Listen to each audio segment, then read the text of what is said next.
مجھے تصادم اور ٹکراؤ کی طرف لے جانا چاہتے ہو، لیکن مجھے ٹکراؤ پسند نہیں، اس لیے کہ جب دو طاقتیں لڑتی ہیں، جب بادشاہ آپس میں ٹکراتے ہیں تو مظلوم انسانوں کا خون بہتا ہے۔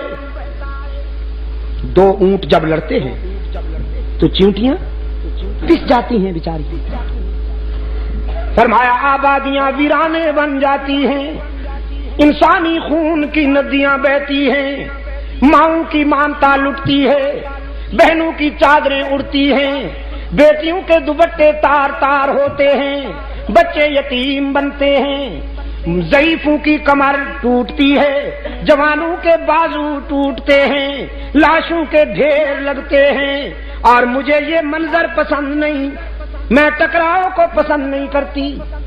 میری پرپوزل یہ ہے، انی مرسلۃ الیہم بہدیہ، میں ایک ہدیہ بیچتی ہوں۔ کیا؟ تحفہ، پریزنٹ، نذرانہ، جزاک اللہ۔ کیا؟ نذرانہ بھیجتی اور دیکھتی ہوں کہ ہمارا بھیجا ہوا دیا، ہمارا بھیجا ہوا نذرانہ کیا رنگ دکھاتا ہے۔ بڑے قیمتی ہیرے، بڑے قیمتی جواہرات حضرت سلیمان علیہ السلام کی خدمت میں روانہ کیے کہ یہ لیجئے اور ہمارا پیچھا چھوڑ دیجیے۔ جیسے آج کل حضرت صاحب یہ جوڑا آپ کے لیے ہے، قبول فرمائیے۔ حضرت صاحب یہ ڈرافٹ رکھ لیجئے، جہاں آپ کی مرضی ہو وہیں خرچ کر دیجئے، اور اگر حضرت صاحب بہت سخت ہیں نہیں لیتے تو پھر حضرت صاحب کے صاحبزادے جو ہیں، جزاک اللہ، تو بھی پہنچا ہوا معلوم ہوتا ہے مجھے، اور واقف راز درود میں کھانا لگتا ہے۔ صاحبزادے کے ذریعے نئی کرونا کی چابی حضرت صاحبزادے صاحب کو دے دی، اور صاحبزادہ صاحب سے جب حضرت صاحب نے پوچھا یہ گاڑی کہاں سے آئی، بس ابا جی وہ کسی نے پریزنٹ کی، ہماری اجازت کے بغیر تم نے کیوں لی؟ جی ہم گاڑی پہ بیٹھے آپ کو اچھا نہیں لگتا؟ روزانہ سائیکل پہ بیٹھتے ہوں پنچر ہو جاتا ہے، آپ کو اچھا نہیں لگتا ہم گاڑی پہ بیٹھے؟ اور حضرت صاحب پدری محبت میں آ کر ٹائم ٹائم فش۔ ہوس چھپ چھپ کے پہلو میں بنا لیتی ہے تصویریں۔ اقبال نے کہا نا، براہیمی نظر پیدا بڑی مشکل سے ہوتی ہے، ہوس چھپ چھپ کے پہلو میں بنا لیتی ہے تصویریں۔ یہ ہوس نذرانہ آیا حضرت سلیمان علیہ السلام کی خدمت میں، اور جناب سلیمان علیہ السلام اللہ کا نبی ہے، نذرانہ دیکھ کر فرمایا اتمدوننی بمال، کیا تم مجھے مال و دولت کا لالچ دے کر راہ حق سے ہٹانا چاہتے ہو؟ میں تمہارے نذرانے کیسے قبول کر سکتا ہوں؟ مجھے تو وہ دینے والا ہے جس سے بہتر دنیا میں کوئی دینے والا ہی نہیں ہو سکتا، میں تو رب سے لینے والا ہوں، اور تم نے یہ نذرانہ بھیج کر ہمیں چیلنج کیا ہے، تم نے سمجھا ہے کہ ہم تمہارا نذرانہ اور تحفہ دیکھ کر راستے سے ہٹ جائیں گے، تو یوں دیکھ کے فرمایا ہے بھائی کوئی اٹھا کے لائے اسے ابھی۔ ایک جن کھڑا ہوا کہنے لگا جی مجھے اجازت دیجئے، آپ یہاں سے کوچ کرنے نہیں پائیں گے، آپ یہاں سے اٹھ کر آگے نہیں چلیں گے کہ میں اسے لا کے پیش کرتا ہوں۔ ایک اور بولا، قرآن کہتا ہے قال عفریت من الجن انا اتیک بہ قبل ان یرتد الیک طرف، اس نے کہا میں پلک جھپکنے سے بھی پہلے لاتا ہوں۔ چنانچہ جناب ملکہ بلقیس تخت سمیت حضرت سلیمان علیہ السلام کے قدموں میں، جناب سلیمان علیہ السلام کے پاس ملکہ سبا بلقیس آئی، لوگوں کی آنکھیں کھلی رہ گئیں، ایک دوسرے کی طرف سوالیہ نظروں سے لوگ دیکھتے ہیں اور نگاہوں نگاہوں میں کہتے ہیں دیکھو تو صحیح پیغمبر کا اختیار کتنا ہے، بلکہ کو پلک جھپکنے سے بھی پہلے منگوا لیا۔ حضرت سلیمان علیہ السلام نے یہ منظر دیکھا، قرآن کہتا ہے سلیمان علیہ السلام نے فوراً وضاحت کی، قال ھذا من فضل ربی لیبلونی ااشکر ام اکفر، یہ میرا ذاتی اختیار نہیں ہے، یہ تو میرے رب کا فضل و کرم ہے، اس نے یہ مہربانیاں کی ہیں، لیکن اس میں بھی بڑی آزمائش کار فرمائے، وہ اتنی مہربانیاں کر کے مجھے دیکھنا چاہتا ہے کہ میں اس کی نعمتوں کا شکر گزار بندہ بنتا ہوں یا تکبر کرتا ہوں۔ لیکن الہ العالمین میں تکبر سے پناہ مانگتا ہوں، تیری ناراضگی سے پناہ مانگتا ہوں، میں تو تیرے در پر عاجزی کرنے والا بندہ ہوں، مجھے توفیق شکر بھی تو عطا کر تاکہ میں شکر کرتا جاؤں، تیری نعمتوں میں اضافہ ہوتا جائے۔ یہ میں نے تقریباً 1.25 گھنٹے کی محنت بلکہ 1.5 گھنٹے کی محنت اس لیے کی کہ آپ کے ذہن میں یہ بات بٹھا سکوں کہ رب العالمین کبھی آنسو میں آزماتے ہیں، کبھی مسکراہٹوں میں آزماتے ہیں۔ آنسو میں آزمائش بھی بڑی سنگین ہے، لیکن میرے نزدیک مسکراہٹوں میں کامیاب ہونا اس سے بھی بہت اہم ہے۔ اپنے انبیاء کو حق تعالی نے آنسو میں بھی آزمایا، مسکراہٹوں میں بھی آزمایا، تو یہی ادا کار فرما رہی حلقہ رسالت تک۔ اللہ نے اپنے محبوب کے یاروں کو، اللہ نے اپنے محبوب کے صحابہ کو مسکراہٹوں میں بھی آزمایا، آنسو میں بھی آزمایا۔ اگر زندگی رہی تو انشاءاللہ کل یہیں سے بات آگے بڑھے گی۔ اللہم صلی علی سیدنا۔ ہاں، یہ ایک تو کتاب ہے انڈیا میں جو میرا دورہ ہوا، اس میں ہونے والے 11 خطبات